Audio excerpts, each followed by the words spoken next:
पियेंगे beer share साथ में लेके सेक्सी डियर, पार्टी चलेगी सारी रात। अरे प्यास अपने अंदाज में बोला। दूर हटाओ डैडी सैडी, बहुत पी लिया कोला कैंडी, अब करेंगे मर्दों वाली बात। खूब पियेंगे बियर सियर साथ में लेके सेक्सी डियर, पार्टी चलेगी सारी रात। लवंडिया लवंडिया लवंडिया लंदन से लाएंगे, रात भर डीजे बजाएंगे। लौंडिया लंदन से लाएंगे, रात भर डीजे बजाएंगे।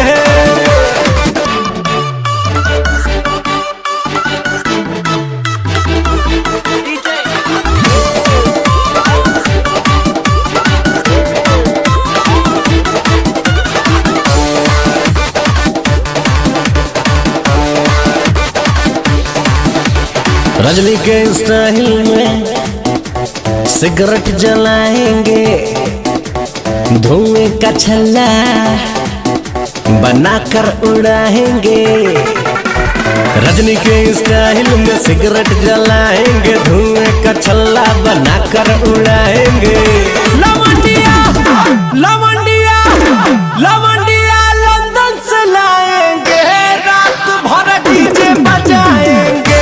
लौंडिया लंदन से लाएंगे, रात भर डीजे बजाएंगे।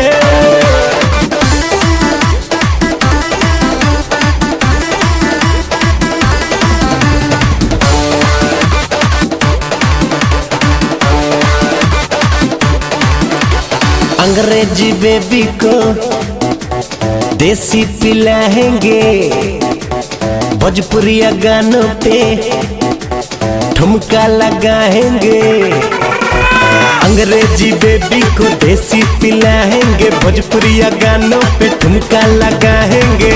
लवंडिया लवंडिया लवंडिया लंदन से लाएंगे, रात भर डीजे बजाएंगे।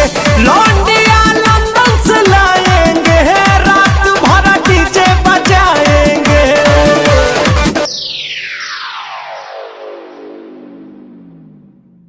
लवंडिया लवंडिया